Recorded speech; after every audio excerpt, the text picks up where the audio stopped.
हमारा 5वां चैप्टर है वैरायटी ऑफ लाइफ। ठीक है जी। तो वैरायटी ऑफ लाइफ में सबसे पहले तो हमें ये पता होना चाहिए कि ये होता क्या है। देखें, वैरायटी ऑफ लाइफ के लिए आप एक वर्ड यूज़ करते हो, वैरायटी ऑफ लाइफ। आप इसके लिए जो वर्ड यूज़ करते हैं वो कौन सा होता है? बायोडाइवर्सिटी। ठीक है, बायोडाइवर्सिटी क्या है कि यहाँ पर हमारे पास जो वैरायटी है लाइफ की, हम उसको बायोडाइवर्सिटी बुलाते हैं बायोलॉजी के अंदर। अब यहाँ पर हमारे पास दो चीज़ें हैं। एक चीज़ हमारे पास क्या है? प्लांट्स हैं, और दूसरी चीज़ हमारे पास क्या है? एनिमल्स हैं। ठीक हो गया। प्लांट, इनकी जो टोटल स्पीशीज़ है वो 0.5 मिलियन है जो अभी तक जानी जा चुकी हैं, जबकि एनिमल्स की 1.5 मिलियन स्पीशीज़ होती हैं। ठीक है, जो अभी तक जानी जा चुकी है। तो इसी वैरायटी ऑफ लाइफ की बात कर लें बायोडाइवर्सिटी में, तो बेसिकली माइक्रोब्स भी होते हैं, लेकिन वो माइक्रोब्स की बहुत सारी स्पीशीज़ होती हैं, तो वो भी इंक्लूडेड होती हैं, लेकिन हम उन्हें स्टडी नहीं करते। ठीक है। अब दूसरी बात ये कि इतनी ज़्यादा वैरायटी है लाइफ की, यानी कि बहुत ज़्यादा बायोडाइवर्सिटी होती है, हम इसको एक जगह पे स्टडी नहीं कर सकते।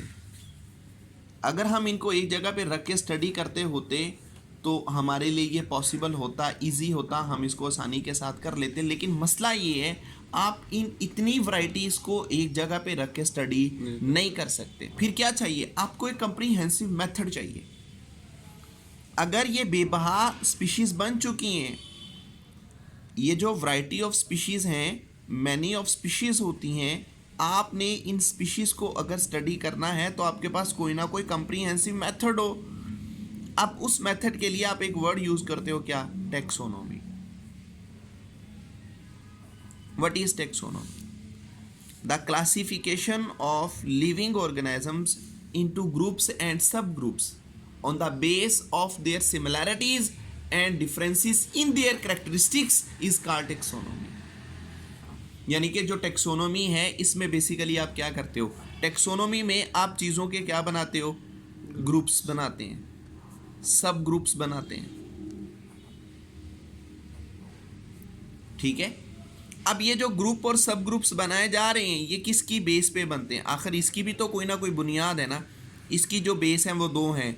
या तो आप, ये जो बेस बन रही है वो है असल में ट्रेट्स, वो हैं इनके अंदर करैक्टर्स, वो हैं इनकी खसूसियात। अब आप चीज़ों के दरमियान क्या चेक कर रहे हो? खसूसियात को। डिफरेंट थिंग्स हैं, आप उनके दरमियान क्या चेक कर रहे हो? सिमिलैरिटीज़ चेक कर रहे हो, या आप उनके दरमियान डिसिमिलैरिटीज़ चेक कर रहे हैं। यानी कि कौन सी चीज़ें मैच कर रही हैं और कौन सी चीज़ें मैच नहीं करती, उनकी बुनियाद पर आप ग्रुप्स बना देते हो। चलें एक एग्जांपल ले लें। मैं कहता हूं हम चलें ग्रुप्स बनाते हैं, किसका? लिविंग थिंग्स का और नॉन लिविंग थिंग्स का। लिविंग और नॉन लिविंग थिंग्स का ये क्या बन जाएगा? ये ग्रुप बन जाएगा। अब आपको इसी जगह, यानी कि यही जो हमारी क्लासरूम है, इसी में आपको पता चल जाएगा कि लिविंग ऑर्गेनिजम्स कौन से हैं, आप उन्हें एक साइड पर कर दोगे, और नॉन लिविंग कौन से हैं। चेयर, डाइज, ये सारे क्या हैं? Non living things. हम क्या हैं? Living things. हम साइड पर हो जाएंगे। तो ये नहीं कहना कि जी सर कलर की बुनियाद पर दे सकते हैं, हम ग्रुप बना लें, किसी के कद की वजह से हम ग्रुप बना लें, ये गलत है। जब भी आप ग्रुप्स बनाते हो, आप चीज़ों के दरमियान सिमिलैरिटीज़ और डिफरेंसेस चेक करके फिर ही उनके दरमियान क्या करते हो? ग्रुप्स बनाना शुरू करते हो। अच्छा, जब आप ऑर्गेनिजम्स के ग्रुप्स बनाते हैं, पहली चीज़ तो ये आगे ना कि आप क्या कर रहे हो कि क्लासिफिकेशन कर रहे हो। तो बायोलॉजी के अंदर जो क्लासिफिकेशन की जाती है उसके लिए आप एक वर्ड यूज़ कर रहे हो, that is called taxonomy. Taxonomy का मतलब ये होता है कि आप यहाँ पर क्लासिफिकेशन कर रहे हो, चीज़ों के ग्रुप्स बना रहे हो और साथ में उनके सब ग्रुप्स बना रहे हो। ये चीज़ क्या कहलाती है? टेक्सोनोमी कहलाती है। अगर आप चीज़ों के ग्रुप्स भी बनाओ, ग्रुप्स बनाने के साथ साथ आप उनका एवोल्यूशनरी पॉइंट भी शो करो, यानी कि अब आप क्या कर रहे हैं? अब आप ग्रुप्स भी बना रहे हैं, ठीक है जी, ग्रुप्स भी बना रहे हो and show evolutionary point.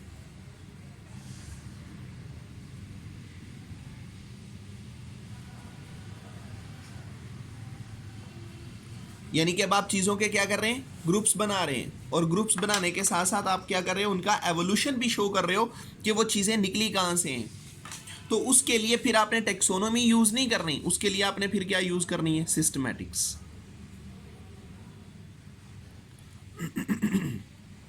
Systematics biology की एक ऐसी ब्रांच होती है जो बेसिकली तौर पर क्लासिफिकेशन को भी लीड करती है और साथ के साथ ऑर्गेनिजम्स के एवोल्यूशनरी पॉइंट्स को भी शो करेगी।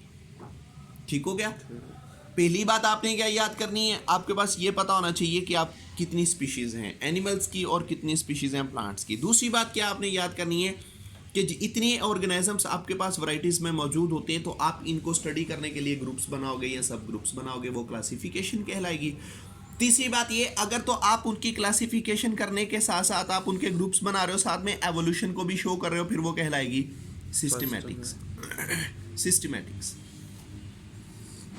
देखिए अगली जो बात है वो ये, एक क्लासिफिकेशन का बेसिक यूनिट होता है, हर चीज़ का एक बेसिक यूनिट है, हमारे बॉडी का भी बेसिक यूनिट सेल कहलाता है। आप किसी मकान की बात कर लें, बिल्डिंग्स की बात कर लें, बेसिक यूनिट उसकी ईंट कहलाती है, वो ब्रिक्स होती हैं। इसी तरह हमारे बॉडी का भी ये जो हमारी क्लासिफिकेशन है इसका भी एक बेसिक यूनिट होता है। तो क्लासिफिकेशन का जो बेसिक यूनिट होता है उसे स्पीशी कहते हैं। क्लासिफिकेशन इसका जो बेसिक यूनिट है वो क्या है, स्पीशीज है। What is species? Species is a group of similar organisms which can freely interbreed among themselves and produce fertile offspring. It is called species. Species जानदारों का एक ऐसा ग्रो होता है जो आज़ादाना तौर पर जिनसी तौलीद कर सकता है। जिस तरह हम इंसान हैं, इंसान के साथ ही जिनसी तौलीद करता है, उसका जिनसी तौलीद का अमल किसी जानवर के साथ नहीं होता। आप गाय, भैंस, भेड़, बकरी की बात कर लें, ये डिफरेंट स्पीशीज़ हैं, कभी भी ऐसा नहीं हुआ कि ये स्पीशीज़ आपस में मेट कर सके, जिनसी तौलीद कर सकें। तो एक तरह की स्पीशीज जो से होती है ना, वो आपस में ही लेन देन कर सकती होती है। जिस तरह के इंसान है, इंसान आपस में ही लेन देन कर सकते हैं, डॉग्स आपस में लेन देन करेंगे, कैट की अलग स्पीशीज है। ठीक हो गया। तो ये हमारे पास स्पीशीज कहलाती हैं। स्पीशीज हमारी क्लासिफिकेशन का बेसिक यूनिट्स होते हैं। अगर ये स्पीशीज नहीं होगी तो हमारी क्लासिफिकेशन मुमकिन नहीं होगी। अब दूसरी बात ये कि आपने कहा कि बेसिकली तौर पर यहाँ पर जब हम ग्रुप्स बनाते हैं, उनकी जो बेस है वो उनके ट्रेड्स लेते हैं, लेकिन मॉडर्न साइंस ये कह रही है कि बेशक हम सिमिलैरिटीज़ और डिफरेंसेस की वजह से चीज़ों के ग्रुप्स बनाते हैं, तो अब ये जो सिमिलैरिटीज़ और डिफरेंसेस होते हैं ये हम किस बेस पे कर रहे हैं? पहले तो ये था ना कि उन चीज़ों में कौन सी मुमासलत थी, उनमें कुछ मिलता है या नहीं मिलता शक्ल के लिहाज से या कुछ भी किसी भी चीज़ के लिहाज से। अब यहाँ पर जब हम इनके ग्रुप्स बनाते हैं, सिमिलैरिटीज़ और डिफरेंसेस देखे जाते हैं, वो इनके बॉडी के अंदर होमोलॉजीज देखी जाती हैं, यानी कि इनके कुछ ऑर्गन्स के अंदर देखा जाता है कि होमोलोगस हो रही है या नहीं हो रही। ठीक हो गया। दूसरी बात ये, इनके अंदर देखा जाता है बायोकेमिस्ट्री को, कि कौन कौन से केमिकल रिएक्शन है जो एक जैसे हो रहे हैं, बायोकेमिस्ट्री। तीसरी बात ये, सेल देखा जाता है किस किस्म का, प्रोकैरियोटिक है, यूकैरियोटिक है, इसको साइटोलॉजी कहते हैं। और फोर्थ जो सा होता है वो जेनेटिक्स होता है, कि इनका जो जेनेटिकली मटेरियल है वो कैसा है। इन बेसिस पे हम क्या कर रहे हैं, मॉडर्न इनकी ग्रुप्स बंदी कर रहे हैं, इनके ग्रुप्स बना रहे होते हैं, ग्रुप बंदी करते हैं। ठीक हो गया। अब अगली बात ये, इतनी ज़्यादा ये स्पीशीज़ मौजूद होती हैं, तो स्पीशीज़ को हम फिर आगे क्या करते हैं, आगे जब क्लासीफाई करते हैं तो हम इनके किंगडम्स बना लेते हैं। पहले 2 किंगडम सिस्टम थे, फिर 3 आए, 4, 5, 6, 7, 8। ठीक है। तो जब हम किंगडम्स बनाते हैं तो किंगडम बेसिकली किस में आते हैं, किंगडम्स आते हैं टेक्सोनोमिक हायरार्की में। Taxonomic hierarchy.